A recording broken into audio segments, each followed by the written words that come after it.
Next is, I've recently come to terms with the fact that it's not effective or efficient to be a perfectionist in everything, and that I should focus my efforts on what's the most important to me. Have you considered being a better perfectionist?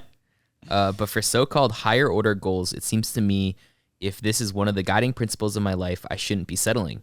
One of my current higher order goals is to make the greatest positive impact on the environment that I can. I'm currently working in a startup in an industry that sells himself as environmentally friendly, but the day-to-day practices show no regard for this goal. There's no emphasis on recycling, and there is flagrant waste in favor of speed. Jeez. I feel the need to find a more environmentally friendly company, but fear that no company will ever feel or be good enough. Should I keep on striving for better, or is there a way to think about compromising on one of the few goals that is important enough it helped me feel comfortable with not being a perfectionist in other aspects of my life? Well, I think there's perfectionism and there's values. And I actually think that if you're an environmental company and you're slacking off, that is just low integrity, in my opinion. Not everybody has to hold those values, but Yeah, it'd be like finding out Patagonia uses sweatshop Yeah, I was going to labor in say, China. by the way, like Patagonia, I'm pretty sure does a really good job at this. And if you brought up ways in which they weren't living up to that standard, they'd be like, oh, fuck, we got to do that. Boyan Slat is the guy's name who's building those recycling things that they're putting in lakes. The entire company is based. It's not like the whole point is to clean the ocean, you know? And I'm sure that they're interested in doing it in a good, sustainable way. They don't throw waste in the ocean. Yes, they don't feel comfortable with that. Yes. So unless it's to test their product.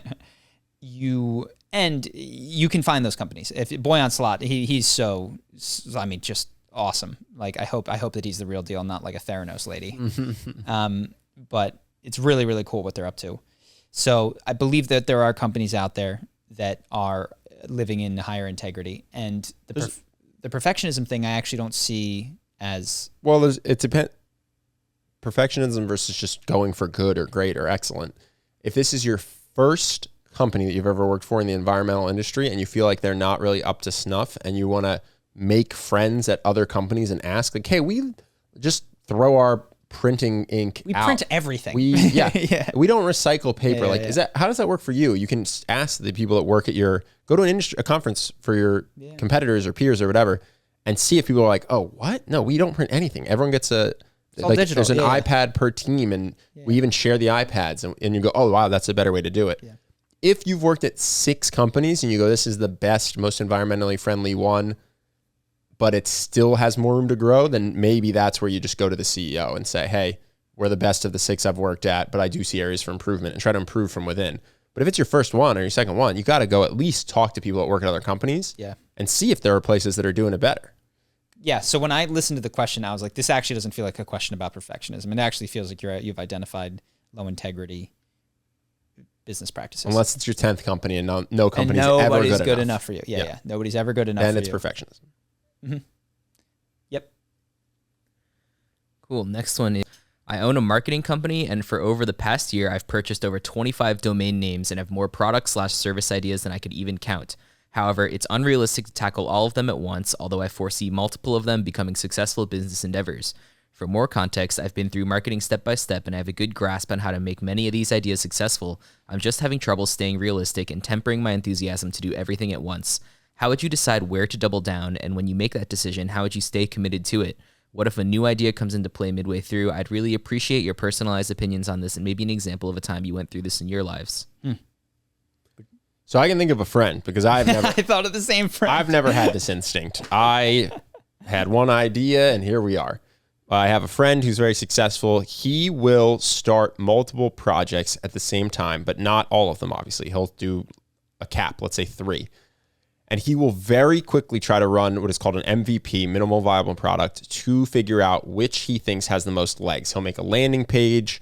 He'll run some ads to it. I think he'll have someone where they maybe go to put in their credit card info, but the credit card info isn't actually captured. And then they go to we're out of stock or whatever it is. Somehow he figures out a way to figure out what the interest is in the idea. Now, I think he does, and I would encourage you to do this ethically without lying. But his main idea is, how do I, with as little work as possible, actually see if there's a market for this? Because I don't want my guess of whether it's a good idea or not to determine what I focus on. And so you can't do them all. You can't do 17, but he'll just pick 3 things. And if one is significantly better than the other 2 in terms of how it performs, he'll pause the other two and go all in on that one, or he'll go all in on that one while running a second thing again to MVP it.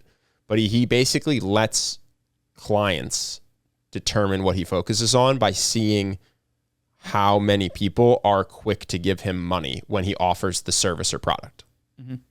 I think that's a really good way. I'm going to give you a different frame, and you can, these are sort of competing. So that's the way that our friend did it. The way that we did it was to, one, it sounds, when I listen to your question with, I don't want to project, but it does sound like a lot of shiny object syndrome. Like you've got all these domains, all of these things.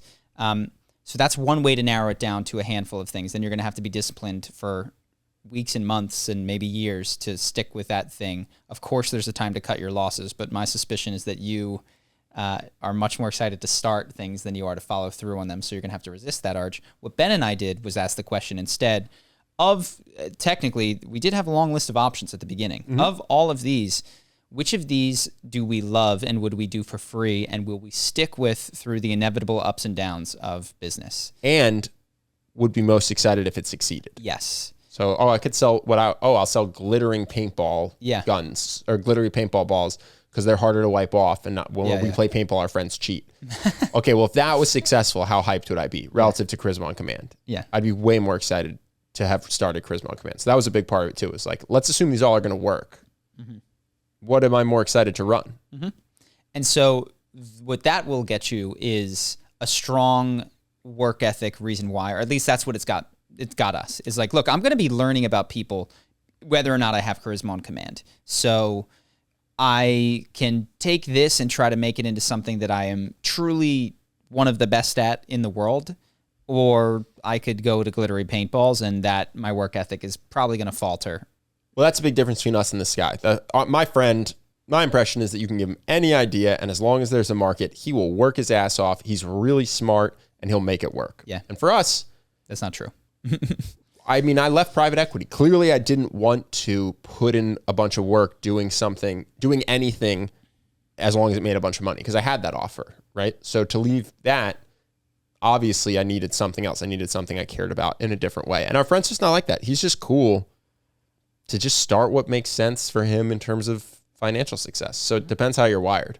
Yes. And so, I think either one of those is a good heuristic or a good tool to get you to one thing. And then the challenge for you is going to be to stick with it for it's not forever, but you do need to work through the problems that it has. Oh, we made very little money year one. We had a blog that almost no one was reading. Yeah. No YouTube channel at all year one. Like if we had said, if this doesn't make 6 figures each by the end of year one, it's dead, we would have killed this. We would have killed it before it got off the ground. We would have killed it.